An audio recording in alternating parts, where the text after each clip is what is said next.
Bonjour, j'ai l'immense plaisir de vous proposer aujourd'hui une émission particulière. Il s'agit d'une interview exclusive d'un grand monsieur du football. Il fut l'entraîneur très célèbre de l'Olympique lyonnais avant de présider aux destinées du club de la capitale de Chine, Pékin, Beijing Guoan, dont il est devenu le coach. Et Beijing Guoan est en lice pour le titre national dans quelques jours. Bonjour Bruno. Bonjour Olivier, bienvenue à Beijing Guoan, au club. C'est trop sympa de nous recevoir. Allons-y. Dans ton bureau? Pardon. Allez.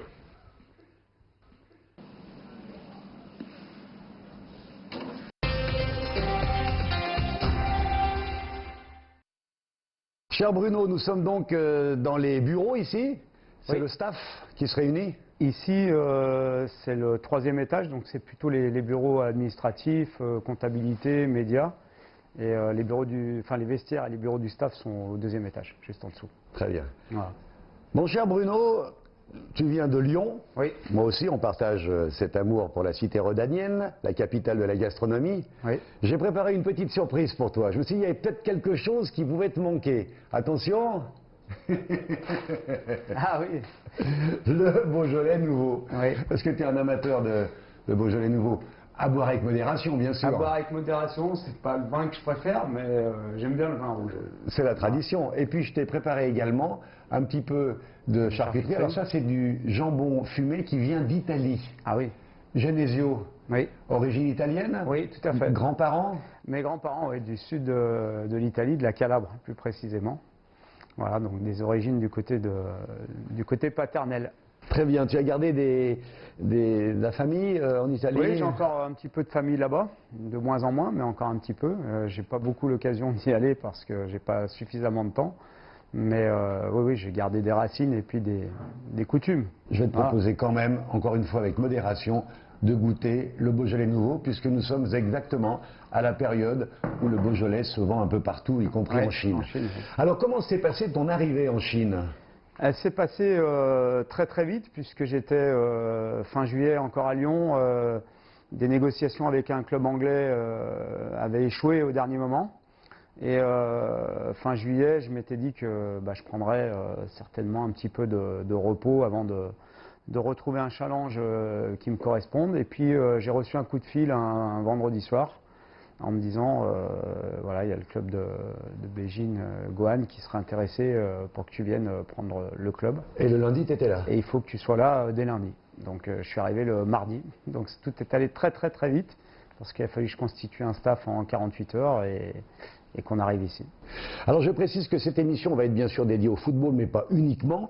On va voir aussi le portrait d'un Français qui s'installe en Chine très rapidement. Et puis pour ceux qui ne connaissent pas bien les arcanes du football, il faut savoir qu'un entraîneur, c'est un poste très, très important, bien sûr, le poste d'entraîneur, mais c'est aussi éphémère parfois. Donc comme vient de l'expliquer Bruno, on peut très vite changer de club et se retrouver ailleurs. Mais ce qu'on ne sait pas forcément, c'est qu'on emmène avec soi son staff technique, son environnement professionnel, quoi. Oui, c'est mieux parce qu'on a des habitudes de travail, donc c'est toujours mieux de pouvoir venir avec un staff. La difficulté que j'avais, c'est que le staff que j'avais à Lyon, la plupart étaient restés à Lyon, et donc il a fallu que je constitue un nouveau staff en 48 heures. Donc j'ai passé beaucoup de temps au téléphone avec des gens que je connaissais, d'autres que je ne connaissais pas du tout, mais qui m'avaient été conseillés.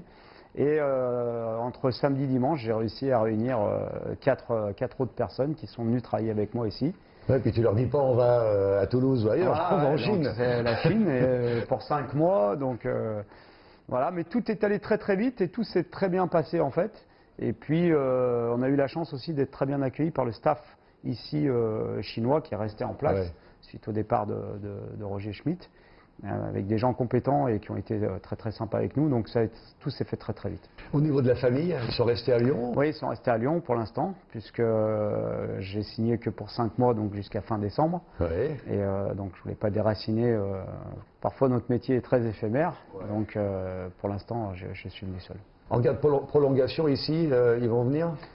Je pense que certains vont venir, peut-être pas tout le monde, mais certains vont venir. Ouais. J'aimerais bien en tous les cas, parce que je pense que c'est notamment pour les jeunes, pour les enfants, c'est une très très belle expérience de vie et une formidable façon de s'ouvrir l'esprit vers d'autres gens, d'autres cultures, d'autres façons de vivre. Ah oui, formidable, bien sûr. Comment trouves-tu la vie en Chine? Qu'est-ce qui t'a le plus surpris en arrivant ici? Alors, en France, on a une image de la Chine qui ne correspond pas du tout à ce qu'on trouve quand on arrive ici. C'est-à-dire que nous, dès qu'on est descendu de l'avion, qu'on est arrivé à Pékin, on s'est tout de suite senti bien. C'est difficile de décrire et d'expliquer pourquoi. Mais on a eu l'impression qu'on était ici depuis très longtemps, qu'on connaissait la ville depuis très longtemps. Et tout le monde a eu cette impression-là. Tout le staff français qui est venu avec moi, on s'est tous fait la même réflexion sans se concerter. Un soir au dîner, on s'est dit, putain, mais ici, l'impression qu'on a toujours vécu ici, quoi. Et on se sent bien. Donc voilà les premières impressions qu'on a eues lorsqu'on est arrivé à Pékin. Qu'est-ce que tu aimes le plus en Chine comme différence? Il y a plusieurs choses. La première chose, c'est la tranquillité. C'est la possibilité de se balader sans être importuné, sans avoir d'animosité dans le regard des gens. Voilà, ça c'est la tranquillité. De voir des gens heureux. Je trouve qu'en France, on a perdu un petit peu ça. On fait un peu la gueule en France. On fait un peu la gueule, on se plaint de tout. Ici, les gens sont heureux.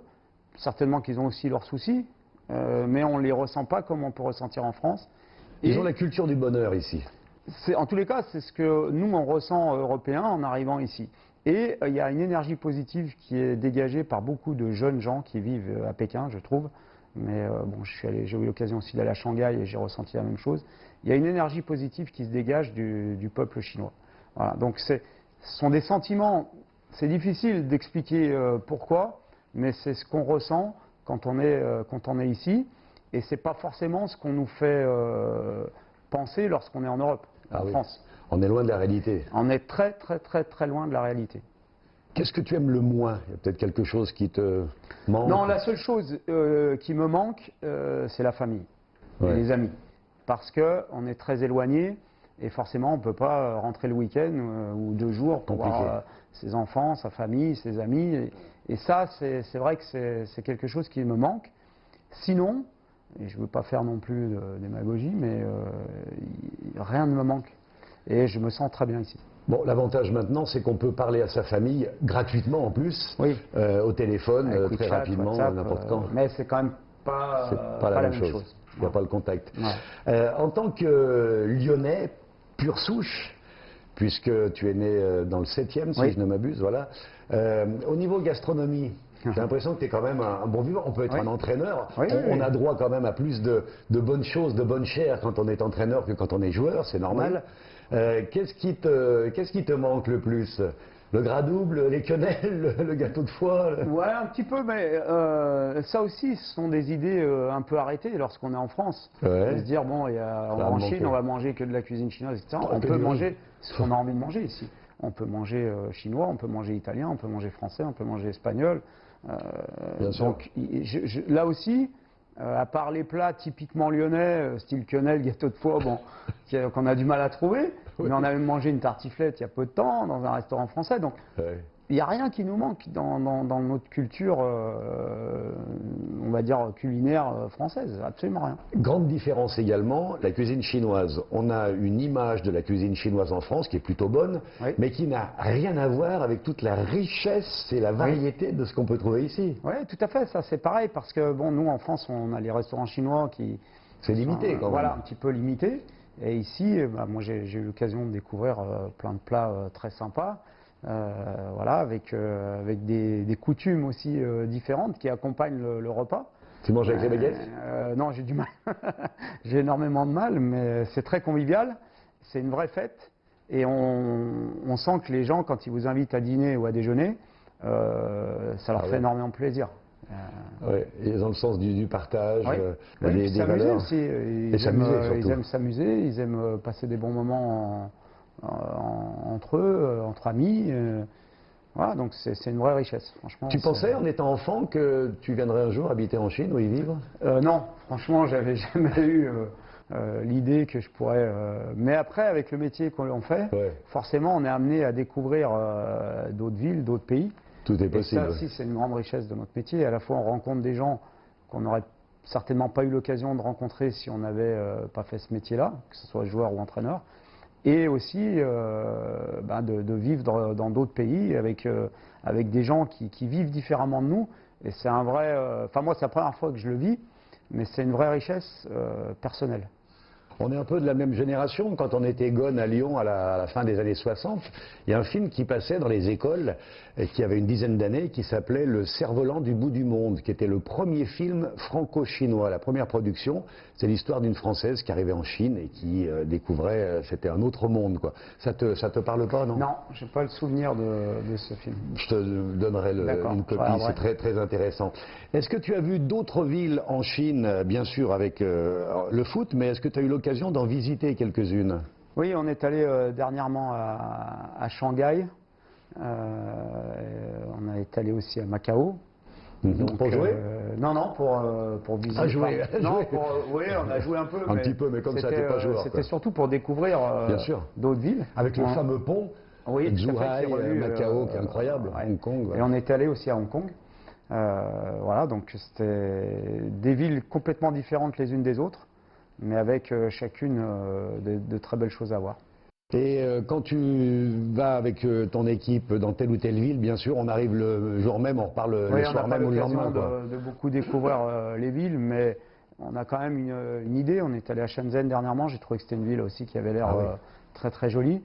Mais c'est un pays qui est tellement immense qu'il y a beaucoup de choses à découvrir. Donc si j'ai la chance de rester un peu plus longtemps ici, ma foi, j'essaierai de découvrir d'autres contrées. On sent que tu as envie de rester ici, que ça te plaît vraiment, quoi. Oui, c'est plutôt une surprise d'ailleurs. Oui, c'est une surprise et je suis plutôt quelqu'un qui aime bien mon cocon, mes amis, ma famille, mes Lyonnais, la ville de Lyon, le club de Lyon. Oui. Et à ma grande surprise, je suis ici dans un état où je me sens vraiment bien, zen, relâché, très bien dans ma peau, quoi. Voilà.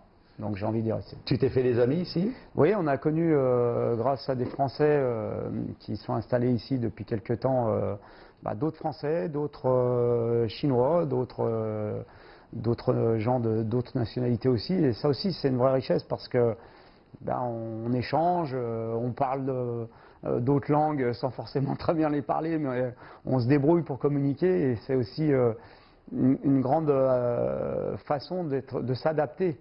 De s'adapter à la vie, de s'adapter à des gens qui ne parlent pas la même langue que vous, qui vivent un petit peu différemment de vous. Et ça, franchement, c'est vraiment enrichissant. Il y a c'est une ville très cosmopolite. Il y a beaucoup de communautés différentes ici qui se côtoient, qui se mélangent, donc c'est aussi très intéressant. C'est très riche. La Chine est un pays où l'histoire, l'art, la culture sont très importants. Qu'est-ce qui t'intéresse d'ailleurs dans ces domaines-là? Tu es que foot ou tu as aussi d'autres passions? Non, j'aime bien le cinéma, j'aime bien la musique. Ici, on a eu l'occasion de visiter aussi à Pékin beaucoup de choses. Parce que c'est une ville où il y a beaucoup de choses intéressantes à voir. Bon, bien sûr, on a fait la muraille de Chine, qui pour moi reste certainement une des choses les plus extraordinaires que j'ai vues dans ma vie. Voilà, c'est marquant. C'est marquant, on sent le poids de l'histoire, et quand on écoute comment ça a été conçu, on se dit que c'est juste incroyable, quoi. Voilà, 6000 km comme ça. En pleine montagne, nous on est monté à pied, on est arrivé en haut, on souffrait, on imaginait les gens à l'époque monter avec les pierres sur le dos, ou avec les ânes, je ne sais pas exactement, mais harnaché comme Et c'est vraiment extraordinaire. Et puis il y a un poids de l'histoire quand on arrive là-haut. Et j'ai eu une deuxième sensation comme ça ici, c'est quand je suis allé visiter le temple ici à Pékin. Le temple du ciel. Ouais. Où j'ai ressenti sorte de spiritualité qui vous entoure, même si je ne connais pas forcément très bien toutes les ça vous prend, quoi, ça vous saisit effectivement. Et on ressent toujours ce sentiment de bien-être. Un peu comme dans la ville, un peu comme quand on arrive ici, dans ces endroits-là, on se sent en paix, en fait. On pourrait te retrouver le matin, comme beaucoup de gens, dans les parcs, en train de faire du tai chi, par exemple, pour évacuer la pression. Je fais beaucoup de sport ici, beaucoup plus qu'à Lyon. Oui. Mais c'est pareil, je suis énormément surpris de voir tous les gens dehors. faire des mouvements, danser. Chanter, danser. Et on revient à la joie et à l'épanouissement personnel des gens. Ouais. Faire du sport aussi, tous les jours on voit des gens faire du sport, courir, mais voilà. La recherche du bien-être. Oui, et ça je Absolument. pense que c'est très très important dans la vie d'aujourd'hui. Peut-être qu'on l'a un peu oublié nous en France ou même en Europe. Prendre soin de soi. Prendre soin de soi, profiter de chaque moment et aussi dédramatiser certains de nos petits soucis. Et j'ai l'impression qu'ici les gens, ils ont certainement des soucis, bien sûr qu'ils en ont, comme en France, comme en Angleterre, comme partout, mais ils les évacuent beaucoup plus vite et beaucoup plus facilement que nous. Le Bruno Genesio 2019 est arrivé, il est zen. Ouais. Quel est ton quotidien à Pékin, grosso modo? Alors le quotidien, c'est sport le matin de bonne heure à l'hôtel. Oui, parce que tu habites à l'hôtel, bien Ouais. sûr. Ensuite, petit-déj, et ensuite, on vient ici au stade avec mon staff, puisqu'on s'entraîne la plupart du temps l'après-midi. Donc on vient le matin ici préparer l'entraînement, pour regarder des vidéos, que ce soit des matchs de nos matchs passés pour faire un retour avec les joueurs, ou les matchs de nos futurs adversaires, pour analyser le jeu de nos adversaires, et puis préparer les entraînements, planifier la semaine d'entraînement, parler avec le team manager des déplacements, enfin plein de choses qui tournent autour de l'équipe, soit de l'entraînement, soit de l'organisation générale de l'équipe. L'accueil avec les Chinois du club s'est fait de manière très chaleureuse et très rapide. Oui, très vite, très rapide. Ça aussi, tout est allé très très vite. Notre arrivée, les discussions, l'accueil. On a joué 2 jours après notre arrivée, on jouait déjà un match de championnat. Donc tout est allé très très vite. Et j'ai retrouvé ici dans ce club ce que j'ai connu à Lyon. Ouais. Un esprit un petit peu de famille, d'identité club très forte. Ouais. Avec des gens qui sont fiers de travailler pour le club, un peu comme à Lyon, et des gens travailleurs, compétents et à ma disposition, voilà, qui ont tout fait pour que je sois bien ici. Ça, c'est formidable. Quel regard portes-tu sur l'ambiance générale des supporters, les rapports entre le club et ses supporters, par exemple, en comparaison avec Lyon, avec le championnat français? Là aussi, ça a été une grande surprise pour moi, parce que je ne savais pas que Beijing Guoan avait autant de fans. Et lors du premier match, il y avait 40 000 personnes au stade. Régulièrement, il y a des gens qui nous attendent ici pour prendre des photos, pour faire signer des autographes, qui viennent à chaque entraînement. Donc il y a un réel engouement des habitants de Pékin pour le club et une ambiance au stade qui est assez exceptionnelle. Et en plus, il y a toute la... Alors, c'est infinitésimal par rapport à la population chinoise de Oui. Pékin et supporters de Pékin, mais il y a toute la communauté française qui est en train de Oui. se rassembler derrière toi maintenant, et donc derrière le club pour venir encourager à 2 journées de la fin du championnat d'ailleurs. Oui, ça aussi c'est une belle surprise et c'est agréable de voir que les expatriés français ont envie de suivre nos aventures, parce que je ne suis pas tout seul ici, nos aventures, et participer à cette fin de championnat qui est excitante. Quel bilan à 2 journées de la fin peux-tu porter sur le club, sur l'équipe donc, On a puisque progressé. tu l'as pris à mi-saison? L'équipe a progressé collectivement. Certains joueurs ont aussi progressé dans beaucoup de domaines, mais si j'ai un domaine dans lequel je suis fier, mon staff et moi, d'avoir fait progresser les joueurs, c'est aussi dans la prise d'initiative, qui est beaucoup plus accentuée aujourd'hui sur le terrain que lorsqu'on est arrivé. Ça, c'est une question de mise en confiance surtout. Oui, et ça a été un gros travail qu'on a fait avec mon staff pour donner confiance aux joueurs, notamment aux joueurs chinois, qui ont du talent, qui ont des facultés de créativité, mais qui parfois ont un petit peu de retenue pour les exprimer complètement sur le terrain. Et là, depuis quelques temps, on arrive à voir des joueurs qui se libèrent, qui prennent de plus en plus de risques, qui prennent de plus en plus d'initiatives et qui réussissent. J'ai vu pas mal de matchs depuis que je suis en Chine. Il y a quand même une tendance assez c'est peut-être un manque de confiance à balancer comme ça un peu, à dégager, à balancer un peu. Et je trouve que ça se fait un petit peu moins maintenant. Donc c'est peut-être justement la force de ta persuasion, de leur donner confiance et qu'ils jouent un peu plus précisément. Oui, depuis qu'on est arrivé, on a souhaité repartir de derrière avec un jeu au sol le plus possible. Ouais. Bon, on ne peut pas tout le temps le faire, mais ça aussi c'est un progrès dans le domaine technique et tactique qu'on ressent, puisqu'aujourd'hui, et notamment lors du dernier match, qui reste certainement un de nos meilleurs matchs depuis qu'on est arrivé, on a vu une qualité de jeu très très intéressante, avec du jeu au sol, du jeu simple à 2 touches, 3 touches de balle, et des choses très très intéressantes. Donc c'est agréable de voir que la mayonnaise a bien pris. Quel regard portes-tu sur le championnat de Chine en général?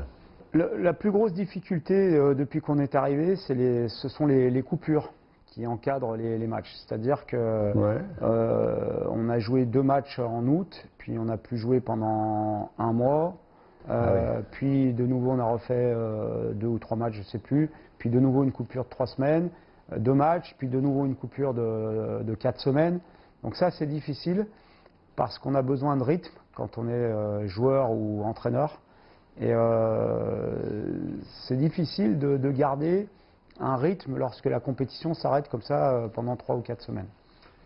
Dans tous les joueurs que tu as pu croiser sur les pelouses de Chine, dans le championnat, lequel t'a donné envie de l'avoir dans ton équipe? Lequel te fait dire ah, j'aimerais bien l'avoir avec moi plutôt qu'en face, quoi?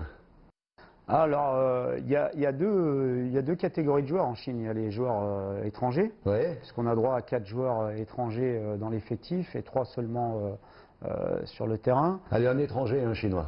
Il y a Oscar, qui est pour moi un joueur qui est exceptionnel, qui est capable de faire la différence, et aussi Paulinho.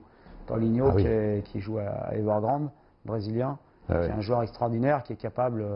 pas à lui tout seul, parce que c'est un sport collectif, donc j'aime pas employer ce terme, mais qui est quand même à l'origine de beaucoup de buts et donc de bons résultats d'Evergrande. Donc ça serait un des 2, mais peut-être même encore plus Paulinho, même s'il est un peu plus âgé que...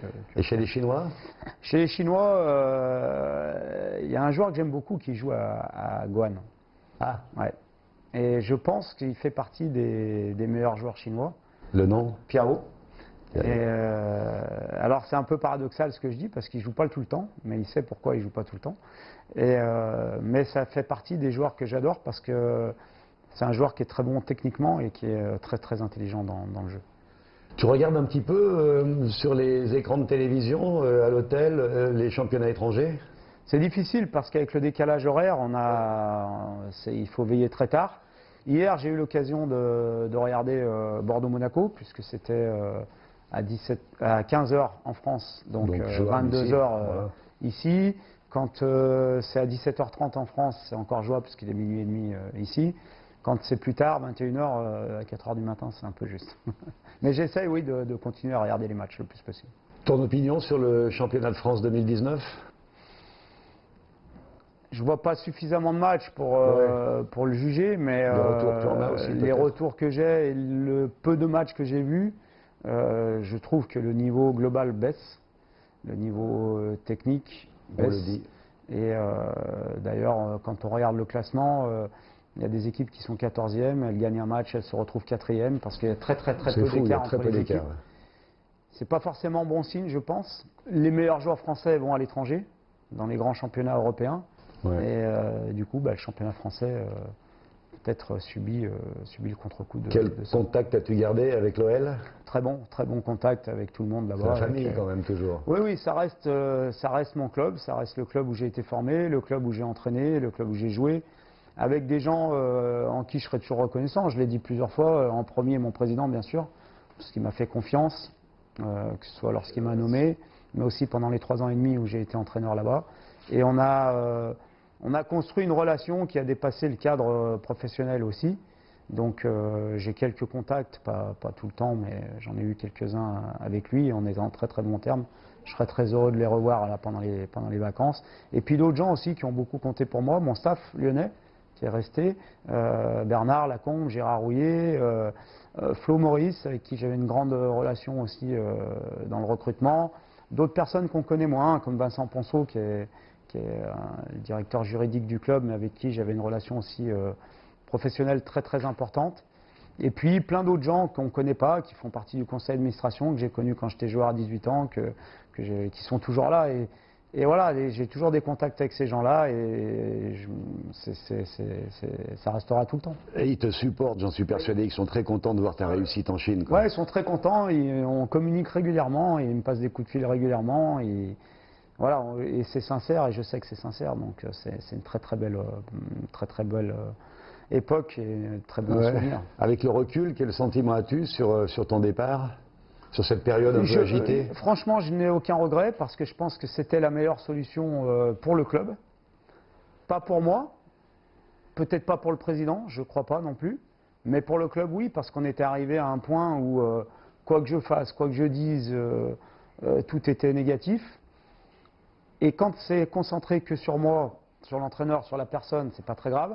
Mais quand ça commence à rejaillir sur l'équipe, sur le club, plus généralement, ça peut avoir des conséquences négatives sur les résultats du club. Et c'est la raison pour laquelle, avec mon président, on a décidé, un mois avant la fin du championnat, d'annoncer que je ne prolongerai pas mon contrat. Parce que, en tous les cas, moi, c'était mon sentiment. Je sentais vraiment que ça devenait trop pesant pour le club en général d'avoir sans arrêt des critiques, que ce soit de l'extérieur, voire même de nos supporters. Donc la pression était devenue négative. C'est pas la pression. La pression, je l'ai toujours eue et on l'a toujours quand on fait ce métier, puisque on est lié à des résultats et c'est comme ça. Ici aussi, il y a de la pression. Donc ça fait partie de notre métier. Il faut l'assumer et c'est aussi pour ça qu'on fait ce métier, parce qu'on aime ça. Mais après, il y avait une sorte de contexte général qui faisait qu'on ne pouvait plus rien faire, plus rien dire sans qu'on soit critiqué. Que ça soit bien, pas bien, parfois on faisait des choses pas bien, donc on méritait d'être critiqué, parfois on faisait des choses bien, et on était quand même critiqué. Donc ça devenait plus possible pour l'équipe de supporter tout ça. Finalement, aucun regret, il fallait que ça se passe comme ça. Il fallait que ça se passe comme ça, j'ai aucun regret. J'ai fait 3 ans et demi, ce qui est assez exceptionnel dans un club comme Lyon. Bien sûr. On a eu des résultats qui me semblent, on va dire, corrects. J'ai 2 gros regrets, c'est la demi-finale de la Coupe d'Europe perdue contre l'Ajax d'Amsterdam. Et le deuxième, c'est la demi-finale de Coupe de France contre Rennes. Ça, ce sont deux matchs auxquels je pense, pas digérés, quoi. Pas tous les jours, mais très très souvent. Parce que ce sont des matchs qui, je pense, auraient, notamment la demi-finale de la Coupe d'Europe, pour le club, d'aller en finale, ça aurait été une étape encore supplémentaire. Pour moi, ça aurait été extraordinaire pour les joueurs. Donc ça, ce sont des regrets, mais voilà, on ne vit pas non plus avec des regrets. C'est comme ça, c'est passé, il n'y a rien à... Tu es encore très jeune, donc tu as encore de belles années d'entraîneur devant toi. Est-ce que tu veux être entraîneur jusqu'au bout de tes forces, ou est-ce que tu te dis, tiens, dans une dizaine d'années, je pourrais aussi avoir un autre rôle qu'entraîneur dans le football? J'aime pas trop me projeter, mais si on me pose la question, je me dis que oui, être entraîneur encore peut-être 7-8 ans, et puis après me projeter sur peut-être un autre poste, ou peut-être profiter de mes enfants, avec qui j'ai pas fait assez de choses encore, parce qu'on a un métier qui est très prenant. Donc voilà, parce que le métier d'entraîneur est difficile, il est extraordinaire, c'est une passion, c'est quelque chose qu'on aime, et j'ai même pas l'impression de faire un métier, mais c'est quelque chose qui prend beaucoup. Et je me dis que peut-être dans 7-8 ans, j'aurai envie de profiter de mes enfants, mes petits-enfants si j'en ai, ou d'autres choses, ou peut-être que j'aurai envie de continuer à être entraîneur parce que c'est ma passion et que j'aime ça, ou peut-être que j'aurai envie de faire autre chose dans un club, ou peut-être que je ferai autre chose dans ma vie, je ne sais pas du tout. Allez. 6 jours après cet entretien exclusif, Beijing Gohan ayant gagné ses 2 derniers matchs, a terminé vice-champion de Chine 2019 et s'est qualifié pour la Coupe d'Asie. Bravo Gohan et merci Bruno.